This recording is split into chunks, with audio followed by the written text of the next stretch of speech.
अब ऐश कड़ी ट्रेनिंग करने के लिए माउंट फूजी चला जाता है, जहाँ पर वो अपने काफी सारे स्ट्रॉन्ग पोकेमॉन्स को भी लेकर जाता है, जैसे कि चार्जार्ड, बल्बासोर, लैप्रेस और किंगलर, जिससे वो फर्स्ट जिम को हरा पाए। माउंट फूजी में ऐश को एक डार्क फॉरेस्ट दिखता है, जहाँ पर जाना बैन था। कोई भी पोकेमॉन ट्रेनर वहाँ पे नहीं जा सकता था, इसीलिए ऐश अपनी ट्रेनिंग कंटिन्यू करता है। काफी कड़ी ट्रेनिंग के बाद ऐश और उसके पोकेमॉन्स काफी स्ट्रॉन्ग हो जाते हैं। ऐश के कुछ पोकेमॉन जैसे कि बल्बासोर फुली इवॉल्व हो जाते हैं वीनोसॉर में। ऐश की फाइनल टीम होती है वीनोसॉर, लैप्रेस, किंगलर, ड्रैगनाइट, चार्जार्ड और पिकाचू। ऐश माउंट फूजी से जा रहा होता है जिम बैटल करने के लिए, पर रास्ते में उसको गैरी मिल जाता है। ऐश गैरी से पूछता है कि तुम यहाँ क्या कर रहे हो। गैरी बोलता है कि मुझे मेरे ग्रैंडफादर प्रोफेसर ओक ने यहाँ पे रिसर्च करने भेजा है, पर अगर तुम यहाँ आए हो तो यही सही मौका है एक पोकेमॉन बैटल करने के लिए। क्या तुम मेरे साथ एक पोकेमॉन बैटल करना चाहोगे? ऐश एग्री कर लेता है। ये बैटल थोड़ी यूनिक होने वाली थी, जहाँ पर दोनों ट्रेनर्स 6-6 पोकेमॉन का यूज करेंगे, पर एक बैटल के बाद दोनों ही ट्रेनर्स को अपने पोकेमॉन बदलने पड़ेंगे, यानी कि एक बार यूज किया हुआ पोकेमॉन को दोबारा यूज नहीं कर सकते, और जो ज्यादा बैटल जीतेगा वही विनर होगा। ऐश इस चैलेंज को एक्सेप्ट करता है और दोनों अपने पहले पोकेमॉन को भेजते हैं। बैटल स्टार्ट होती है। ऐश भेजता है अपने ड्रैगन और फ्लैंक टाइप पोकेमॉन ड्रैगनाइट को, वहीं पर गैरी अपने पॉइजन और ग्राउंड टाइप पोकेमॉन निडोक्विक को भेजता है। ऐश ड्रैगनाइट को बोलता है कि यही सही मौका है चेक करने का कि क्या हमारी ट्रेनिंग सफल हुई है। गैरी एक स्माइल देके निडोक्विक को अर्थक्वेक अटैक करने बोलता है, जिसका कोई भी असर नहीं होता है ड्रैगनाइट। फिर ऐश का ड्रैगनाइट अपना सबसे स्ट्रॉन्गेस्ट अटैक यानी कि ड्रैको म्यूटियर यूज करता है, जिससे निडोक्विक हार जाता है। गैरी काफी शॉक हो जाता है, क्योंकि उसने कोई भी ऐश का पोकेमॉन इतना स्ट्रॉन्ग नहीं देखा था। अब दोनों ही ट्रेनर्स अपने पोकेमॉन को चेंज करते हैं। ऐश भेजता है पिकाचू को, वहीं पर गैरी भेजता है इलेक्ट्रीवायर को। ऐश अपने पिकाचू को थंडरबोल्ट यूज करने बोलता है, बट इससे इलेक्ट्रीवायर को कोई भी डैमेज नहीं पड़ता और उसकी स्पीड बढ़ जाती है। गैरी बताता है कि ऐसा इसलिए हुआ क्योंकि मेरे इलेक्ट्रीवायर के पास मोटर ड्राइव एबिलिटी है। ऐश गैरी की स्ट्रेटेजी समझ जाता है और पिकाचू को आयरन टेल यूज करने बोलता है, जिसको इलेक्ट्रीवायर पकड़ लेता है। तभी ऐश अपने पिकाचू को इलेक्ट्रोवेब यूज करने बोलता है, जिसमें इलेक्ट्रीवायर फंस जाता है। फिर पिकाचू क्विक अटैक का यूज करके इजीली इलेक्ट्रीवायर को हरा देता है। अब गैरी को बिलीव नहीं हो रहा था कि ऐश इतना ज्यादा स्ट्रॉन्ग हो चुका था। अब वो अपने one of the strongest Pokemon Umbreon को भेजता है और ऐश लैप्रेस को भेजता है। गैरी अपने अम्ब्रियन को क्विक अटैक यूज करने बोलता है, पर इससे पहले कि वो क्विक अटैक करता है, लैप्रेस उसको आइस बीम का यूज करके जमा देती है और वो वहीं पर फेंट हो जाता है, जिससे ऐश एक और बैटल जीत जाता है। अब गैरी के पास कोई चॉइस नहीं थी, वो अपने सीजोर को भेज देता है और ऐश भेजता है अपने वीनोसॉर को। गैरी ये देखकर शॉक हो जाता है कि ऐश का बल्बासोर फुली इवॉल्व हो चुका है। ऐश बोलता है कि हमने साथ मिलकर काफी ट्रेनिंग की है, इसीलिए बल्बासोर फुली इवॉल्व हो गया है। बैटल स्टार्ट होती है। सीजोर की स्पीड काफी ज्यादा थी, वीनोसॉर उसको देख भी नहीं पा रहा था। तभी ऐश वीनोसॉर को बोलता है कि सीजोर को देखते रहो और उसके ऊपर लीड सीड अटैक का यूज करो। ऐश का प्लान काम करता है और सीजोर वीनोसॉर के लीड सीड में फंस जाता है, जिसके बाद ऐश वीनोसॉर को सोलर बीम यूज करने बोलता है और सीजोर फेंट हो जाता है। इसी के साथ ऑफिशियली ऐश इस बैटल को जीत जाता है, बट अभी भी 2 बैटल बाकी थी, जिसके लिए गैरी अपने अलग एग्जाम को भेजता है, वहीं पर ऐश अपने किंगलर को भेजता है। दोनों ही पोकेमॉन्स में काफी अच्छी बैटल होती है। दोनों पोकेमॉन टक्कर के थे, बट लास्ट में किंगलर जीत जाता है। अब दोनों ही ट्रेनर्स के पास अपने लास्ट पोकेमॉन बचे थे। गैरी अपने एस पोकेमॉन ब्लास्टोइस को भेजता है और ऐश भी अपने एस पोकेमॉन चार्जार्ड को भेजता है। गैरी बोलता है कि भले ही मैं सारी बैटल हार गया हूँ, बट ये बैटल मुझे जीतनी होगी ताकि मैं तुमसे बदला ले पाऊँ। ऐश बोलता है कि चलो ठीक है, देखते हैं। गैरी का ब्लास्टोइस काफी स्ट्रॉन्ग होता है, पर चार्जार्ड सुपर स्ट्रॉन्ग हो चुका था ट्रेनिंग के चलते। जैसा गैरी ने सोचा था वैसा बिल्कुल भी नहीं होता है। चार्जार्ड ब्लास्टोइस को काफी इजीली हरा देता है। गैरी अपने हार को एक्सेप्ट करता है और बोलता है कि ऐश तुम अब काफी स्ट्रॉन्ग हो चुके हो, तुम पोकेमॉन मास्टर बन सकते हो। ये फर्स्ट टाइम था जब ऐश ने अपने किसी राइवल को वन साइडेड बैटल में हरा दिया हो। जाते हुए गैरी बोलता है कि मैं इसका बदला जरूर लूंगा। मैं भी पोकेमॉन मास्टर चैंपियनशिप में पार्टिसिपेट कर रहा हूँ और मैं वहीं पर तुमको हराऊंगा ट्रेनिंग करके। अब ऐश सबसे पहले टाउन में पहुंचता है, जहाँ पर वाटर टाइप जिम थी। ऐश सबसे पहले पोकेमॉन सेंटर में अपने पोकेमॉन्स को हील करवाता है, पर वहीं पर ऐश को अपना पुराना इंडिगो लीग का फ्रेंड रिची मिल जाता है। ऐश रिची से पूछता है कि तुम यहाँ क्या कर रहे हो। रिची बोलता है कि मैं होन रीजन का चैंपियन बन चुका हूँ और अब मैं आया हूँ पोकेमॉन मास्टर बनने के लिए, और यहाँ पर मैं अपने सबसे पहले जिम बैटल करूंगा। मैंने 1 साल काफी मेहनत करके ट्रेनिंग की है माउंट फूजी पर। ऐश बोलता है कि मैंने भी माउंट फूजी पर काफी ज्यादा ट्रेनिंग की है पोकेमॉन मास्टर बनने के लिए। ये सुनकर दोनों ही पोकेमॉन ट्रेनर्स काफी एक्साइटेड हो जाते हैं और एक दूसरे को बैटल के लिए चैलेंज करते हैं, जिसके बाद ये बैटल स्टार्ट होती है। ये एक 6-on-6 बैटल थी। ऐश अपने सबसे पहले पोकेमॉन की तरफ ब्लास्टोइस को भेजता है। हाँ, ट्रेनिंग करते हुए ऐश का स्क्वाटल भी ब्लास्टोइस में फुली इवॉल्व हो चुका था। रिची भेजता है अपने टायरेनिटार को। रिची मेगा स्टोन का यूज करके टायरेनिटार को मेगा इवॉल्व कर लेता है, पर तभी वहाँ पर एक काफी बड़ा धमाका होता है और रिची और ऐश दोनों के पोकेमॉन्स को ट्रैप कर लिया जाता है। रिची और ऐश काफी ज्यादा डर जाते हैं। तभी उनको एक डायलॉग सुनने को मिलता है जिससे उनको पता चलता है कि ये टीम रॉकेट है। टायरेनिटार बेस फॉर्म में आ जाता है। टीम रॉकेट टायरेनिटार और ब्लास्टॉइड्स को लेकर भाग जाती है। रिची और ऐश टीम रॉकेट का पीछा करने लगते हैं। ऐश अपने ड्रैगनाइट को भेजता है। ड्रैगनाइट टीम रॉकेट के बलून को फोड़ देता है जिससे ऐश को ब्लास्टॉइड्स मिल जाता है और रिची को अपना टायरेनिटार। इसी के साथ ये बैटल कंटिन्यू होती है। एश केचम यूज करता है अपने किंगलर का। हाँ, अब पोकेमोन चेंज कर दिया एश केचम ने। एंड रिची यूज करता है अपने टायरेनिटार का। रिची के पास भी एक टायरेनिटार होता है। यस, रिची का जो क्यूपिटार होता है वो टायरेनिटार में इवॉल्व हो गया था। अब यार एश केचम बोलता है अपने किंगलर से बबल बीम का यूज करने को और रिची अपने टायरेनिटार को बचने के लिए बोल देता है और फिर बोलता है टायरेनिटार डार्क पल्स का यूज करो और फिर उसके बाद वो किंगलर को लग भी जाता है। फिर एश केचम किंगलर को वाटर गन यूज करने को बोलता है एंड टायरेनिटार लगातार डार्क पल्स का यूज कर रहा होता है। फिर क्या है, एक बड़ा सा धमाका होता है और चारों तरफ धुआं होता है। फिर हमें देखने मिलता है कि दोनों ही पोकेमोन पेंट हो गए थे। किंगलर का लगातार वाटर गन करना या तुम कह सकते हो वाटर टाइप अटैक्स और फिर उसके बाद जो डार्क पल्स का यूज करा था टायरेनिटार, दोनों अटैक लड़ते हैं और बहुत बड़ा धमाका। एंड फिर क्या, दोनों पोकेमोन पेंट मिलते हैं। अब एश केचम यूज करता है अपने ब्लास्टोइस का। हाँ, स्कॉटल तो अब इवॉल्व हो चुका था। एंड रिच यूज करता है अपने वैपरियन का। अब दोनों ही वाटर टाइप पोकेमोन के बीच लड़ाई चालू हो जाती है।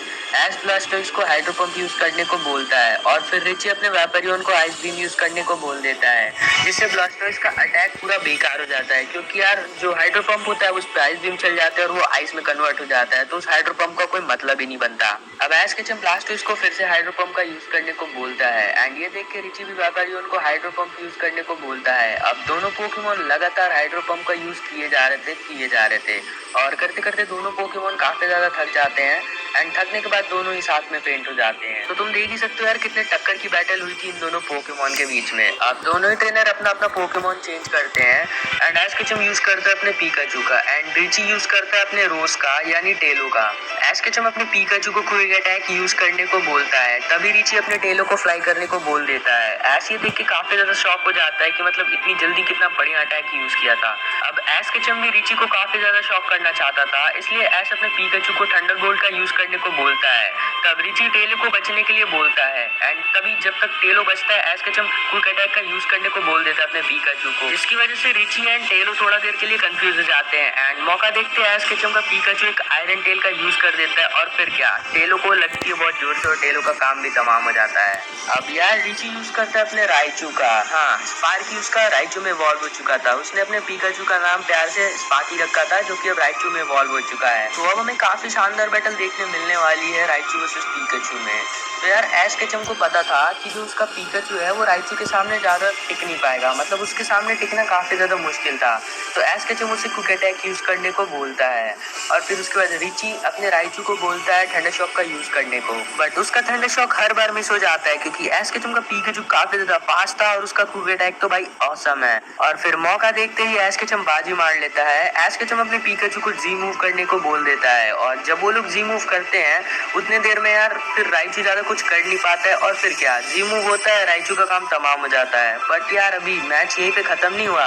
राइचू तो फेंट हो जाता है बट पीकाचू के पास भी बिल्कुल एनर्जी नहीं बची। पीकाचू काफी ज्यादा थक जाता है क्योंकि उसने अभी जी मूव का यूज किया था और इतना थकने की वजह से वो भी फेंट हो जाता है, मतलब ये राउंड भी ड्रॉ हो जाता है। अब रिची यूज करता है अपने हैप्पी यानी बटरफ्री का एंड एश केचम यूज करता है अपने बल्बासोर का। रिची तुरंत ही अपने बटरफ्री को स्लीप पाउडर यूज करने को बोल देता है और फिर बल्बासोर सो भी जाता है। मतलब एश केचम इतना फास्ट काम नहीं कर पाता है जिसकी वजह से बल्बासोर पे स्लीप पाउडर का इफेक्ट हो जाता है और हमारा बल्बासोर सो जाता है।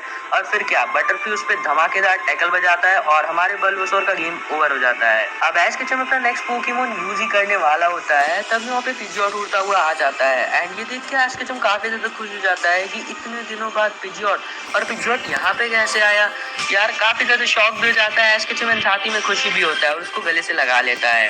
और फिर उसके बाद एश केचम का पिजियोट चाहता था रिची के बटरफ्री से बैटल करना, तो एश केचम कुछ नहीं करता है, उसे बैटल करने देता है, उसे रोकता नहीं है और बोलता है ठीक है चलेगा, चल फिर बैटल करते हैं।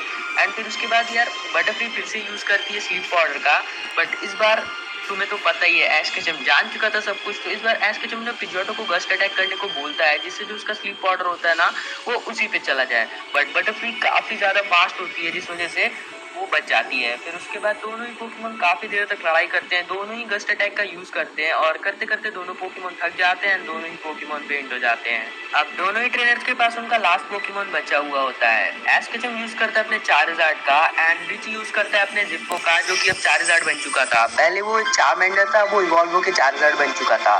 एंड मैच से पहले ही, मतलब जब मैच हो ही रहा था, तब तक रिची अपने चार्जार्ड को मेगा इवॉल्व कर देता है। एंड ये देख के एश केचम थोड़ा सा शॉक तो हो जाता है, बट एश केचम का चार्जर उससे डट के लड़ता है। दोनों ही ट्रेनर्स काफी ज्यादा अच्छी अटैक्स का यूज करते हैं, like flare blitz, flamethrower, fire spin. दोनों ही चार्जर एक दूसरे पे काफी खतरनाक अटैक किए जा रहे थे, पर उन दोनों में से कोई हार ही नहीं रहा था, ना रिची का चार्जर ना एश केचम का चार्जर। फिर उसके बाद हुआ क्या, दोनों ही चार्जर ने अपने एक स्पेशल मूव का यूज किया, कभी सिस्मिक टॉस कर रहे हैं, कभी कुछ कर रहे हैं, मतलब काफी सारे मूव्स यूज किए और एक स्पेशल मूव यूज किया।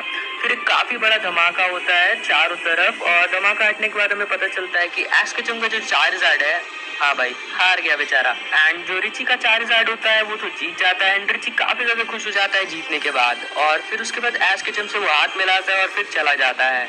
ये देखने के बाद एश केचम, मतलब जब देखता है कि मैं हार गया, एश केचम काफी ज्यादा सैड हो जाता है, बट वो हिम्मत नहीं हारता है और एश केचम निकल पड़ता है अपने फर्स्ट जिम की तरफ, ताकि वो जल्दी से जल्दी एक मैच जीत सके और बाकी सारे जिम में भी बैटल करे और फाइनली पोकेमोन मास्टर चैंपियनशिप में हिस्सा ले सके। अब रिची और एश दोनों ही जिम की ओर बढ़ते हैं और फिर एश केचम वाटर टाइप जिम की तरफ निकल जाता है। रिची उसे पीछे से आवाज लगाता है, हे ऐश। फिर ऐश पीछे मुड़ता है और रिची की तरफ आता है और रिची उसकी तरफ जाता है। फिर रिची कहता है कि तुम्हें जिम में बैटल नहीं करनी। फिर ऐश बोलता है, पर मैंने तो वाटर टाइप जिम देखा था उधर। और फिर रिची पूछता है कहाँ, फिर ऐश बताता है। फिर रिची उस पर हंसने लगता है और फिर रिची बोलता है, अरे वो जिम तो ट्रेनर्स को पागल बनाने के लिए था, थोड़े मजे ले रहे हैं इधर के बंदे भी। फिर ऐश के जिम का चेहरा देखने लायक होता है, लाइक मतलब उसका तो रोस्ट हो चुका था पूरा रिची के सामने। फिर रिची एश केचम को अपने साथ ले जाता है और उसे बताता है कि यहाँ पे सारे जिम्स थोड़ी थोड़ी दूर पे है, लाइन से साथ में तुम्हें देखने मिल जाएंगे थोड़ी थोड़ी दूर पे। फिर वहाँ पे वो दोनों जाते हैं और अपना पहला जिम बैटल लड़ते हैं रॉक टाइप जिम लीडर के अगेंस्ट। फिर उसके बाद रिची का तो बैटल हो जाता है, रिची अपना जीत जाता है। अब देखते हैं ऐश क्या करता है। अब ऐश केचम रॉक टाइप जिम में एंटर करता है और रॉक्सन को चैलेंज करता है बैटल के लिए। रॉक्सन बोलती है ये बैटल 3-on-3 बैटल होगी, अपने 3 पोकेमोन चुन लो। रॉक्सन यूज करती है ऑनिक्स का। हाँ, वो उसे ऐसे पोकेमोन्स मिले रहते हैं जो ट्रेनर्स होते हैं, जो लीडर्स होते हैं, उन्हें कुछ एक्स्ट्रा पोकेमोन दे दिए जाते हैं। अब तुम मत बोलना रॉक्सन के पास ये पोकेमोन तो है ही नहीं जो मैं बता रहा हूँ। तो ठीक है, ये फैनमेड सीरीज है, तो चलो फिर इसको कंटिन्यू करते हैं। और रॉक्सन के ऑनिक्स के अगेंस्ट एश केचम यूज करता है अपने ब्लास्टोइस का। अपने ब्लास्टोइस को हाइड्रो पंप यूज करने को बोलता है, तभी रॉक्सन अपने ऑनिक्स को डिग अटैक को यूज करने को बोल देती है। फिर ऑनिक्स जमीन के अंदर चला जाता है और ब्लास्टोइस पीछे से देखता है इधर उधर पीछे आगे। फिर ब्लास्टोइस के पीछे से आता है ऑनिक्स और फिर उस पर अटैक कर देता है और वो ब्लास्टोइस पर अटैक लग जाता है, जिससे ब्लास्टोइस को डैमेज पड़ता है। तब एश केचम अपने ब्लास्टोइस को स्कल बैश यूज करने को बोलता है और ऑनिक्स को काफी डैमेज पड़ता है स्कल बैश से। फिर ऑनिक्स यूज करता है रॉक टॉम का और फिर तभी अपना ब्लास्टोइस जो होता है एश केचम का, उससे बच जाता है। एश केचम बोलता है बच्चों, और फिर ब्लास्टोइस का एकदम इजीली बच जाता है। फिर एश केचम उसे वाटर पल्स का यूज करने को कहता है और वो अटैक ऑनिक्स को लग जाता है। और फिर क्या, इतना खतरनाक अटैक लगेगा तो ऑनिक्स बचेगा क्या, वो फेंट हो जाता है। अब रॉक्सिन यूज करती है अपने एग्रॉन का और ऐश अभी भी अपने ब्लास्टोइस का ही यूज कर रहा होता है। फिर रॉक्सिन अपने एग्रॉन को मेटल क्लॉ का यूज करने को बोलती है और उससे ब्लास्टोइस को काफी डैमेज पड़ता है। फिर उसके बाद एग्रॉन उस पर दोबारा से एक अटैक कर देता है, जो कि होता है हैवी स्लैम। अब एश केचम अपने ब्लास्टोइस को हाइड्रो पंप का यूज करने को बोलता है और एग्रॉन उससे बचने की ट्राई करता है। फिर तुरंत से एश केचम अपने ब्लास्टोइस को वाटर पल्स का यूज करने को बोल देता है, जिससे एग्रॉन को काफी डैमेज पड़ता है। और फिर एग्रॉन जब तक कोई अटैक कर पाए तब तक एश केचम अपने ब्लास्टोइस को स्कल बैश करने को बोल देता है और फिर एग्रॉन और ब्लास्टोइस दोनों ही फेंट हो जाते हैं। अब रॉक्सिन यूज करती है अपने टायरनी टार का और एश केचम यूज करता है अपने पिकाचू का। फिर रॉक्सिन अपने टायरनी टार को डार्क पल्स अटैक यूज करने को बोलती है और एश केचम अपने पिकाचू को क्विक अटैक।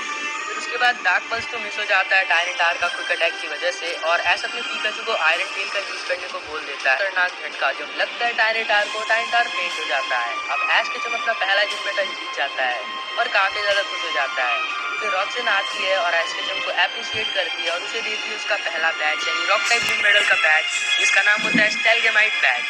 फिर रॉक्सिन एश केचम को बोलती है कि पोकेमोन मास्टर चैंपियनशिप काफी करीब आ गई है, अब तुम्हें रुकना नहीं चाहिए, जल्दी जल्दी जिम बैटल्स लड़ने चाहिए और फिर चैंपियनशिप में रजिस्ट्रेशन करवा लेना चाहिए। अब ऐश केचम पोकेमॉन सेंटर में जाता है, वहाँ उसे रिची का एक लेटर मिलता है और उसमें रिची ये लिखता है कि टाइम बहुत कम है, तो वो next gym leader poison type gym leader को चैलेंज करने के लिए चला गया है और वो उसे वहीं मिलेगा। फिर उसके बाद अब शाम हो जाती है, तो ऐश केचम डिसाइड करता है कि रात में वो पोकेमॉन सेंटर में ही रुक जाएगा। अब next morning Ash Ketchum poison type gym leader को चैलेंज करने के लिए निकल जाता है। अब वहाँ पहुँच के ऐश केचम रिची से मिलता है और रिची बोलता है कि मैंने तो जिम मैच जीत लिया है, अब मैं यहाँ बस तुम्हारा इंतजार ही कर रहा था। फिर ऐश केचम बोलता है मैंने जिम लीडर को अभी तक चैलेंज नहीं किया, मैं जा रहा हूँ उन्हें चैलेंज करने। फिर रिची बोलता है ठीक है, मुझे तो जाना होगा यार, क्योंकि काफी लेट हो रहा है और नेक्स्ट जिम बैटल मुझे जल्दी से जल्दी लड़ना है। फिर ऐश केचम बोलता है ठीक है, मैं भी जा रहा हूँ पॉइजन टाइप जिम लीडर को चैलेंज करने। अब ऐश केचम निकल जाता है पॉइजन टाइप जिम लीडर को चैलेंज करने के लिए, मतलब जिम में एंटर कर जाता है और फिर वहाँ पे चैलेंज करता है वो कोका को।